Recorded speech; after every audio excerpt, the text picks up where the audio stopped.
राज्यात महायुतीची सत्ता आली. सोलापूरने भाजपला तब्बल 5 आमदार दिले. मागच्या पंचवार्षिक मध्ये 5 वर्षात 5 परके पालकमंत्री सोलापूरला मिळाले. त्यामुळे यांना आपल्या हक्काचा पालकमंत्री मिळेल अशी प्रत्येक सोलापूरकरांना आशा होती, पण सगळ्यांच्याच आशेवर पाणी फेरले गेले. भाजपच्या 5 पैकी एकालाही मंत्रीपद मिळालेले नाही. त्यामुळे सोलापूरच्या माथी पुन्हा परकाच पालकमंत्री हे निश्चित झाले. राज्याचे ग्रामविकास मंत्री जयकुमार गोरे यांचे सोलापूर जिल्ह्याच्या पालकमंत्रीपदी नियुक्ती झाली. युवा मंत्री आणि डॅशिंग राजकीय व्यक्तिमत्व म्हणून जयकुमार गोरे यांच्याकडे पाहिले जाते. त्यामुळे त्यांच्या निवडीचे स्वागतही होत आहे. आता हे नवे पालकमंत्री सोलापूरचा पहिला दौरा कधी करणार याकडे सर्वांच्या नजरा लागल्या होत्या. 25 जानेवारी रोजी पहिली जिल्हा नियोजन समितीची बैठक होऊन दुसऱ्या दिवशी प्रजासत्ताक दिनी शासकीय ध्वजारोहण नव्या पालकमंत्र्यांच्या हस्ते होईल असे बोलले जात होते. पण राज्याचे ग्रामविकास मंत्री आणि सोलापूर जिल्ह्याचे पालकमंत्री जयकुमार गोरे यांचा पहिला सोलापूर दौरा मंगळवारी झाला. असे वाटले की कोणत्या तरी विकास कामाचे अथवा पंढरपूर किंवा अक्कलकोट दर्शनाचा दौरा असेल, पण त्या दौऱ्यात दिसले ते वेगळेच. काँग्रेसचे माजी जिल्हाध्यक्ष प्रकाश बापू पाटील यांच्या माढा तालुक्यातील टेंभुर्णी येथे सुमन सिनेप्लेक्स या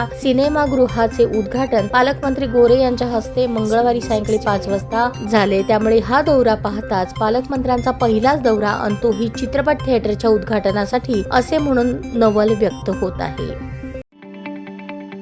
ताज्या बातम्या पाहण्यासाठी प्राईम महाराष्ट्र न्यूज चॅनलला सबस्क्राईब करा.